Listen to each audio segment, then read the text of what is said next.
Kids what do you think what's the difference between 1 crore जब manage करते हो और 1000 करोड़ जब मैनेज करते हो, क्या डिफरेंस होता है? नहीं, ऑब्जेक्टिव चेंज हो जाते हैं क्योंकि रिस्क टेकिंग एपेटाइट बहुत डिफरेंट हो जाता है।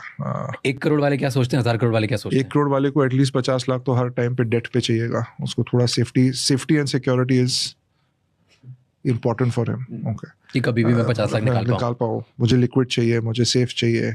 ओके, बाकी 50 लाख में ग्रो करता हूँ बट 50 लाख में सेफ रखता हूँ। जो 1000 करोड़ वाला है वो उसको 500 करोड़ रुपए सेफ नहीं चाहिए। ओके, तो वो अपना एक फिक्स्ड अमाउंट सेफ रखेगा, 50 करोड़ 100 करोड़, बाकी 900 करोड़ उसके लिए ग्रोथ कैपिटल हो जाता है। तो हम लोग उसको बोलते हैं सेफ्टी पॉट।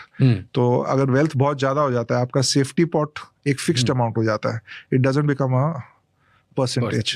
जब अमाउंट छोटा आता है तो एक परसेंटेज होता है, और छोटे अमाउंट पे अलग लोगों का आइडिया भी अलग होता है। जैसे थोड़े लोग हैं उनको ज़्यादा रिस्क लेना है, उससे इसे इतना छोटा अमाउंट है, मैं उसको 8% पे क्या ग्रो करूँ।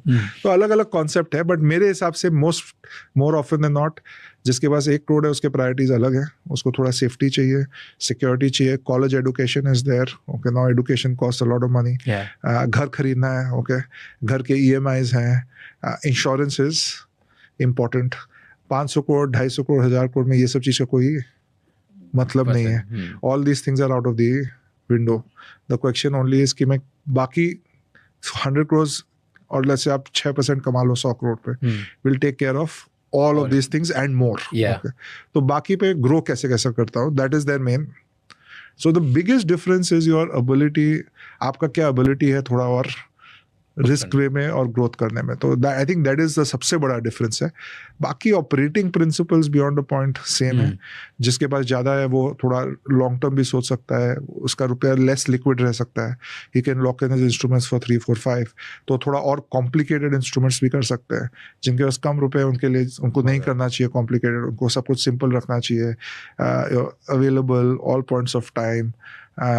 Obviously financial understanding of that investment also might be lower because जिनके पास 1000 करोड़ है उसके पास typically एक family office है, कोई उसका family office चला रहा है, internally there is somebody to guide him on what is right and wrong. So he's more sophisticated. अपने regulators also rightly have introduced a concept called accredited investor. Okay, तो जिसका एक net worth है let's say 5 crores and above, उसको now he can become a accredited investor, and once he becomes an accredited investor he can do slightly more risky. There is complex instruments, okay, things which are not that easy to.